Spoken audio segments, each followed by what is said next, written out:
तो दोस्तों बहुत सारे स्टूडेंट लोगों के मन में ये सवाल है कि ये ई श्रम कार्ड जो है हमने बनवा लिया है, इससे फ़ायदा होगा या नुकसान।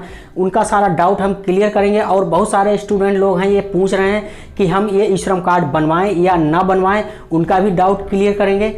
हम सारा डाउट क्लियर करेंगे। बहुत सारे स्टूडेंट ये कमेंट कर रहे हैं कि हमने ई श्रम कार्ड भी बनवा लिया है तो हमारी स्कॉलरशिप में कोई प्रॉब्लम आएगी या हमारी जो गवर्नमेंट जॉब लगेगी उसमें कोई परेशानी तो नहीं आएगी। सारा डाउट हम क्लियर करेंगे यदि आप पूरी वीडियो देखेंगे तो। लेकिन सबसे पहले हम आपको ये बता दें कि इस चैनल पर हम जो भी वीडियो देते हैं, जो भी जानकारी आपको प्रोवाइड कराते हैं, वो 100% सही और सटीक ही जानकारी प्रोवाइड कराते हैं। जैसा कि आप लोगों को पता होगा कि ये 2 लोगों के द्वारा ये चैनल चलाया जा रहा है और दोनों लोग मिलकर पूरी जांच पड़ताल के साथ ही आपको न्यूज़ प्रोवाइड कराते हैं, जिससे कि आपको कोई भी परेशानी ना हो। तो यहाँ पर सही और सटीक जानकारी तो मिलती ही है। इसके साथ ही जैसे कोई भी योजना या कोई भी चीज़ चल रही है तो उसमें अपडेट आगे होता है तो वो बात अलग है। अपडेट जब होता है तो उसकी जानकारी दे दी जाएगी, लेकिन जो भी हम यहाँ पर सूचना देते हैं सही होती है। अभी 3 जनवरी को जो कि योगी सरकार ने, उत्तर प्रदेश सरकार ने जो कि 1.5 करोड़ श्रमिकों को सीधा लाभ पहुँचाया था, उनके बैंक अकाउंट में 1,000 रुपये 2 महीने के ट्रांसफ़र किए थे। तो बहुत सारे लोग ये भी कह रहे थे कि ये फेक न्यूज़ है। तो मैं बता दूँ ये फेक न्यूज़ नहीं है। आप जो न्यूज़ चैनल हैं, जो कि बड़े न्यूज़ चैनल हैं, आप वहाँ पर जाकर देख सकते हैं। यहाँ पर कोई फेक न्यूज़ आपको नहीं दी जाती है, एकदम सही जानकारी दी जाती है। तो चलिए अब हम बात कर लेते हैं। स्टूडेंट लोग जो सवाल कर रहे थे कि हमें ई श्रम कार्ड बनवाना चाहिए या नहीं बनवाना चाहिए, या हमने बनवा लिया है तो क्या इससे नुकसान हो सकता है। तो सबसे पहले मैं ये बता दूं कि आप जब भी ई श्रम कार्ड बनवाने जाते हैं तो वहाँ पर एक लिस्ट भी आती है जिसमें आप अपना काम दिखाते हैं कि हम ये काम कर रहे हैं।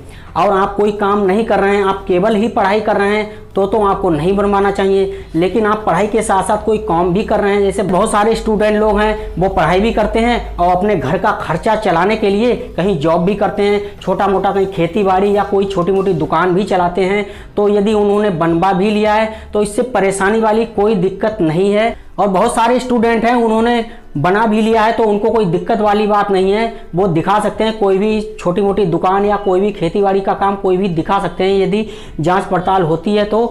क्योंकि सरकार का कहना यह है कि ये लाभ श्रमिकों को दिया जाना है और आप पढ़ाई करते हो तो ऐसा भी हो सकता है कि आप पढ़ाई के साथ साथ अपने घर का खर्चा चलाने के लिए कोई काम भी करते हो, तो सरकार आपको गलत नहीं बताएगी। आप स्टूडेंट हैं, बना सकते हैं। आप पढ़ाई के साथ साथ काम भी करते हैं तो बना सकते हैं, इससे आपको कोई दिक्कत नहीं आने वाली है। और बहुत सारे स्टूडेंट के मन में ये ख्याल है कि स्कॉलरशिप रुकेगी या गवर्नमेंट जॉब लगेगा या नहीं लगेगा, तो उनका मैं डाउट क्लियर करूं। मैं उनको यही बता देना चाहता हूं कि आप इस चीज़ से निश्चिंत रहें। आपकी यदि गवर्नमेंट जॉब लगती है कहीं भी तो आपको ई श्रम कार्ड से कोई भी नुकसान होने वाला नहीं है। यदि आप स्कॉलरशिप लेते हैं, स्कॉलरशिप का फॉर्म भी भरते हैं तो अभी आपको ई श्रम कार्ड से कोई भी दिक्कत नहीं आएगी। यदि आपके स्कॉलरशिप में किसी भी कारण से रुकती है तो आपके कॉलेज से कोई और वजह हो सकती है, लेकिन ई श्रम कार्ड की वजह से कोई दिक्कत नहीं आने वाली है, ना ही स्कॉलरशिप में और ना ही आपकी जॉब लगेगी गवर्नमेंट तब। कहने का मतलब यही है कि ई श्रम कार्ड से आपकी स्कॉलरशिप नहीं रुकेगी और आपका गवर्नमेंट जॉब जो लगती है उसमें भी कोई प्रॉब्लम नहीं आने वाली है। अब मैं एक डाउट आपका और क्लियर कर दूं स्टूडेंट लोगों का कि ये चीज़ जो है सरकार भी ये समझती है कि आप जो है पढ़ाई कर रहे हो, क्योंकि सरकार के पास आपका सारा डाटा रहता है। आधार कार्ड से ही सारी योजनाएं और स्कॉलरशिप जो भी है आधार कार्ड से ही लिंक होती है। आधार कार्ड नंबर डालने के बाद में पूरा प्रोसेस वहाँ पर शो हो जाता है। तो सरकार भी ये देखती है कि हाँ आप स्टूडेंट हैं और आपने ई श्रम कार्ड को भी अप्लाई कर दिया है। और ऐसा भी नहीं है कि आपका ई श्रम कार्ड अप्लाई है और उसमें कोई राशि ना आए।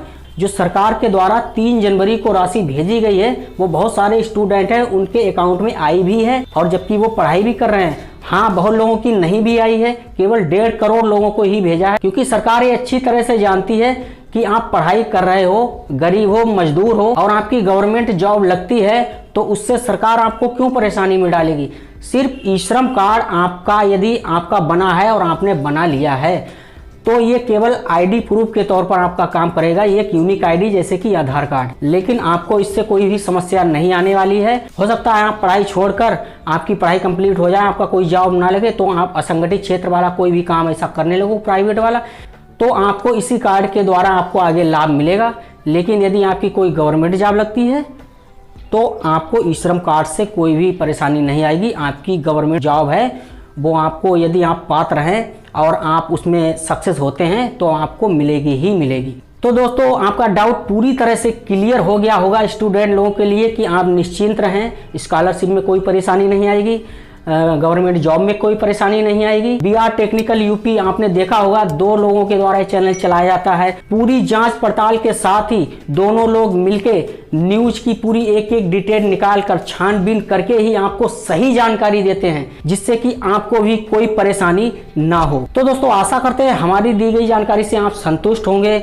और यदि आप हमारे चैनल पर नए हैं, अभी तक आपने हमारे चैनल को सब्सक्राइब नहीं किया है, तो रिक्वेस्ट करना चाहूँगा आप हमारे चैनल को सब्सक्राइब करके हमसे जुड़ सकते हैं, ताकि हमारी आने वाली हर एक वीडियो आपके पास पहुंचती रहे। सब्सक्राइब करने के बाद में बेल आइकन भी जरूर दबाइएगा, जिससे कि हम जो भी वीडियो अपलोड करें वो आपके पास उसका नोटिफिकेशन सबसे पहले पहुंच सके। तो दोस्तों अब हमारी मुलाकात होगी आपसे अगली वीडियो में किसी बेहतरीन सटीक जानकारी के साथ। जय हिंद, जय हिंदुस्तान।